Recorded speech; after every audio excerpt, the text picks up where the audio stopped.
57வது ஆட்டம் pro kabaddi season 12 Haryana Steelers and Jaipur Pink பேந்தர்ஸுக்கு இடையில கடுமை விளையாடிட்டு இருக்காரு. அங்க என்ன ஆச்சு? என்னங்க இது? ஆள் உடையும் கை உடையும் சத பெறலும் ரத்தம் ஒழுங்கு எது நடந்தாலும் உடல் மண்ணுக்கு உயிர் கபடிக்கு பாருங்க. இந்த பக்கம் 2வது ரைடுங்க நித்தின் உள்ள வந்த முதல் ரைடுங்க பாருங்க. யாருகிட்ட யுவ கபடியில் என்ன மாதிரி ஒரு ஆட்டம் ஆட்டாரோ அதே மாதிரி இங்கேயும் ஆடுறாருப்பா. எஸ்கேப் வாய்ப்பு, ஒரு சூப்பர் ரைடு இருக்கு. என்ன செய்ய போறாங்க பிங்க் பேந்தர்ஸ் சிவம் பட்டாரைக்கு எதிரா? அவர் கல்லு மாதிரி போயிட்டு இருக்காருங்க மனுஷன். அல்ட்ராடெக் டூவாட்டை எதிர்கொள்றதுக்கு சலிசமாரி உள்ள வந்திருக்காரு. 7 பேரும் இருக்காங்க. அமைதியா முயற்சி செஞ்சு போனஸுக்காவது பார்க்கணும். ஆனால் முந்தா நேத்து அவருக்கு ஒன்றும் முடிவடல. இன்னைக்கு 3 ரைட்ல 4 பாயிண்ட் எடுத்தாரு. பாருங்க டிஃபெண்டர்ஸ்லாம் அள்ளி கோட்டுக்கு வெளியே வீசிக்கிட்டு இருக்காரு.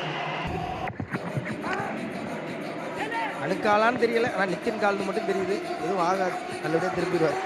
ஒரு நியாய தர்மம் இல்லாம ஆசிஷே அவங்களுக்கும் கெஸ் வாங்கும்ல, அவங்களுக்கு மூச்சு இறைக்கும்ல, லைட்டா ஃப்ரீயா விடுறாங்க.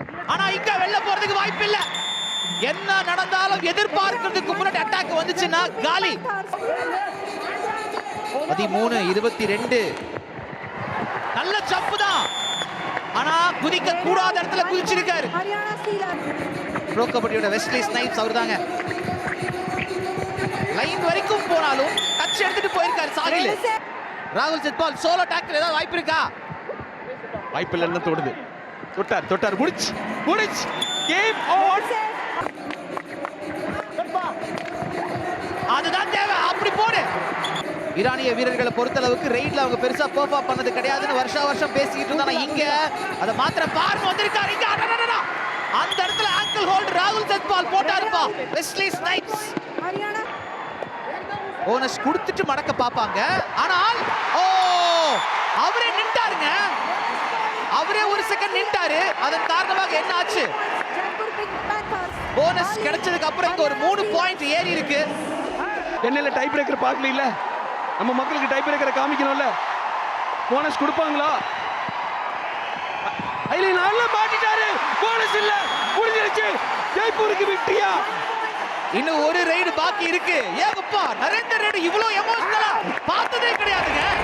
ஏன்னா அவர் ஒரு பாயிண்ட் கொடுத்தாலுமே இந்த ஆட்டத்தை ஜெய்ப்பூர் பிங்க் பேந்தர்ஸ் ஜெயிச்சிட்டாங்க.